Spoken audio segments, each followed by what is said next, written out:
Hospital থেকে একটা requisition পাই যে একটা ফিমেল একজন ব্লড ডেড একটা পেশেন্ট এসছে থানায়, হসপিটালে মহকুমা হাসপাতালে। সেই মোতাবেক আমাদের অফিসার এসআই বদরুল হক হসপিটালে যান এবং দেখতে পারেন যে তার মাথায় গুরুতর জখম রয়ে গেছে, কাটা জখম। তখন ডাক্তারবাবু যে ইমার্জেন্সি মেডিকেল অফিসার ছিলেন ওনার সঙ্গে এবং তার পরিবারের যে সদস্য ছিলেন, ছেলে ছিলেন, যে ডিসিজডের ভাই ছিলেন, তার থেকে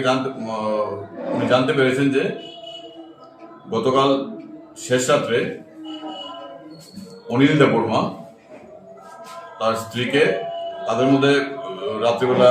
প্রায়শই ঝগড়াঝাটি হতো এবং কালকেও ঝগড়াঝাটি হয় এবং তার মাথায় ধারালো টাক্কাল দিয়ে মানে কোপাতে থাকে, যার ফলে সে গুরুতর রক্তাক্ত জখমপ্রাপ্ত হয় এবং তড়িঘড়ি পরিবারের লোকজন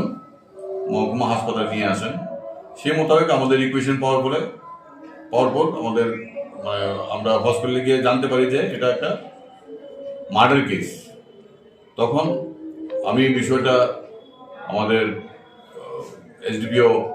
মহোদয়কে জানাই এবং আমাদের তদন্তের প্রাথমিক কার্য শুরু হয়। আমরা ঘটনাস্থলে গিয়ে পৌঁছাই শ্রীরামপুরে এবং আসামিকে আমরা খুঁজে বের করে আমাদের সোর্স লাগিয়ে আমরা ওকে ধরতে সক্ষম হই এবং যে দাটা দিয়ে সে কুপিয়ে হত্যা করেছিল সেই দাটাও আমরা ঘটনাস্থল থেকে আমরা রিকভার করি এবং তদন্ত আমরা সুষ্ঠুভাবে চালিয়ে যাচ্ছি এবং আমাদের ফরেন্সিক এক্সপার্টও ঘটনাস্থলে এসেছিল এবং যে এক্সিবিট কালেকশন করেছে ঘটনাস্থল থেকে এবং এটা আমরা আগামী 2-1 দিনের মধ্যে আমরা ফরেন্সিক